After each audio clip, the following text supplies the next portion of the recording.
What's going on, fam? It's your boy Mozy here with another episode of Mozy Reacts. On today's episode of Mozy Reacts, I'm going to be starting a new series, and the series comes via request from the homie Caesar, who wanted me to start One Piece. So that's what I'm going to be reacting to on Saturdays. Caesar was a real one and actually messaged me and advised me I should watch Super Eyepatch Wolf's video about the appeal of One Piece first before I actually start One Piece. So that's what I'm going to be reacting to today. But before I do that, I do want to thank you guys for sticking around and watching my reactions. I do truly appreciate you guys. And if you're interested in One Piece, definitely go check out his video and see if you'd be appealing to it so that we can go ahead and start this journey together. The appeal of One Piece. Where to start? I first encountered One Piece in 2006 on the UK television version of Toonami. And unbeknownst to me at the time, what I was watching was the infamous 4Kids dub, which would become well known over time for its questionable translation and excessive amounts of censorship.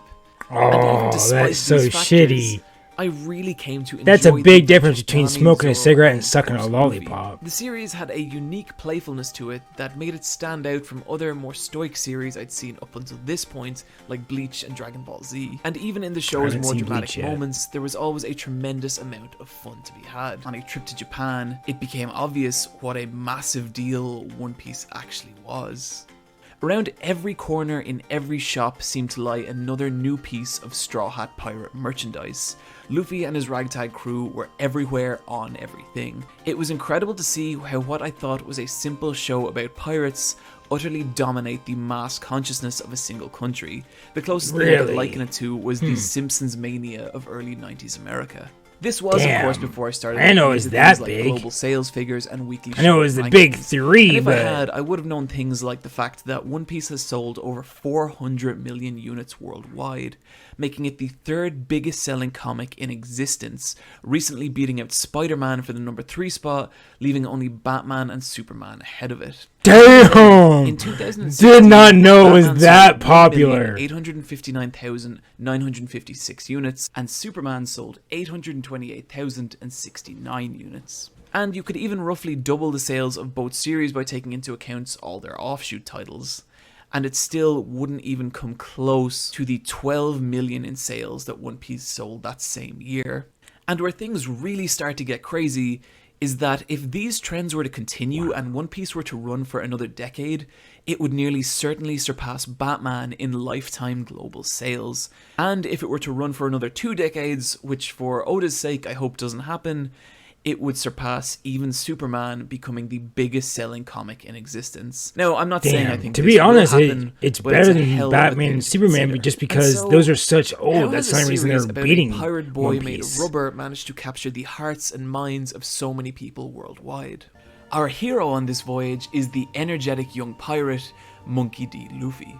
Luffy is a simple character with a simple goal, to find the mysterious treasure only known as One Piece, and in doing so, become king of the pirates. This was Luffy's primary motivator from chapter 1 and remains so in chapter 834. And this keeps Luffy's journey along the one distinct path, which is a concept surprisingly unique to One Piece. In most other shonen series, our heroes will go on several different large adventures throughout the course of the run. I can't wait to get farther into Hunter x Hunter. But in One Piece's case, it's always the same journey along the same path, to the point that you can actually chart Luffy's route out on a physical map, while also allowing for a massive amount of variety in the series sub-arcs. Some can be very simple, like the Barty arc, in which the Straw Hats visit a famous sailing restaurant in order to recruit a chef. Or very complicated, like the Dressrosa arc, in which so are the sub-arcs, are those quote-unquote fillers, or is this like fillers with, like compared to Naruto, or there's really no fillers in structured this? With literal massive quantities of ocean between them, there's no real limit to the kind of stories One Piece can tell. When Luffy sets out on his journey from Fuchsia Village, he has little more to his name than a wooden dinghy and his straw hat. And now, 20 years later, he's an infamous pirate warlord, the world-famous captain of one of the most renowned pirate crews in all of existence, the Straw Hat Pirates, of whom include a master samurai, a technologically advanced pantsless cyborg, and even an undead violinist with an awful, amazing sense of humor. One of the core joys of One Piece is watching Luffy slowly ascend in status and build his crew as each new battle propels him closer to his dream while also increasing his notoriety worldwide. One Piece's world, to put it simply, is the largest, most intricately detailed and well thought out of any of the long-running shonen series, which may not be obvious from the offbeat cartoonish designs of Oda's artwork, but make no mistake, this is a world of layers with its own government, economy, cultural and racial divides, with many, many different factions. Honestly, that was one of the biggest turnoffs I had. I thought it was really random and that wasn't really all connected. That was one of the big turnoffs towards it. Global incidents, the world also progresses entirely separate to them. Major plot incidents completely separate from the Straw Hats are common, and when they do occur, they reverberate throughout the world on such a scale that it drastically affects the lives of every character in it. And so One Piece's world succeeds on a grand scale. But what may be even more impressive is the characters that Oda has filled it with. What at first can seem like a cartoonish gag character can, through Oda's storytelling, become a portrait of life at its cruelest and most tragic.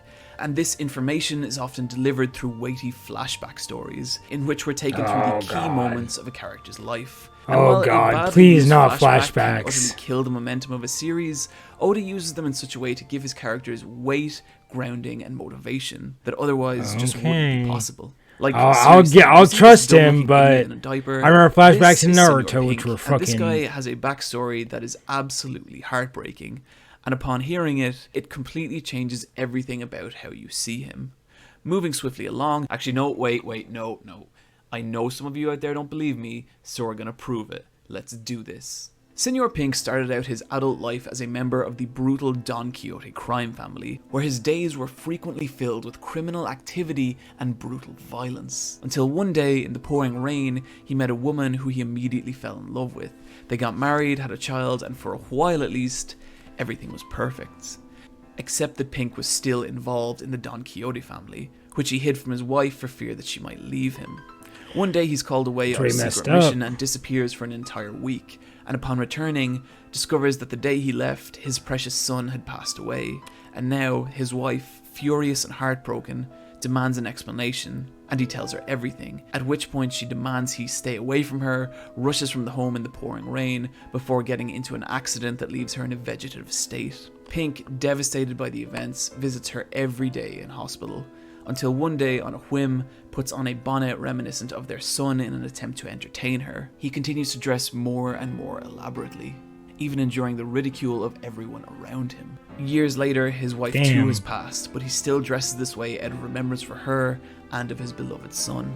And so, one of the alright, you convinced me. 30 seconds right there. Actually has legitimate character motivation for dressing this way. And in justifying this, he becomes an actual grounded, tangible character. What really gets me here is that this is one tiny, inconsequential character in One Piece's world. And yet still, Oda manages to imbue him with a sense of depth and grounding many writers fail to give even their main protagonists. And that's to say nothing of the amazing job Oda's done in establishing the main major heroes and villains of One Piece's story. Having so many characters with fleshed out histories and motivation is the primary factor that makes One Piece's worlds feel so vivid and alive, and makes each individual character feel like a true story in their own right. The last thing I'd like to talk about with One Piece is also one of its least tangible elements, and that is the creativity and imagination that's gone into it.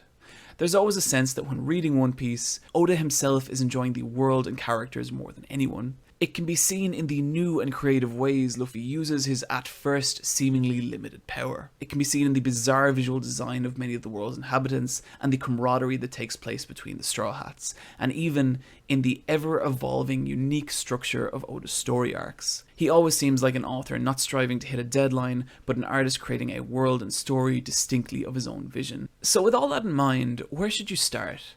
Well, the obvious answer is page 1, chapter 1.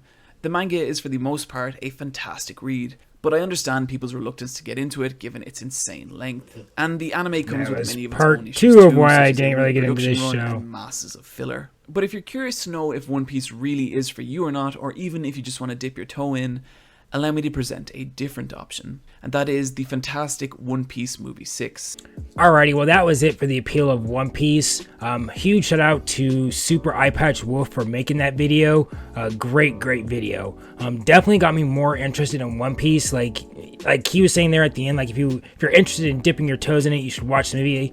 He already convinced me that I want to start on episode 1. So that's already gonna, and plus Caesar wanted me to react to it, so we were already gonna react to episode 1, but the appeal of it just definitely made me think that I'm really gonna enjoy this series a lot more than what I thought I was going to.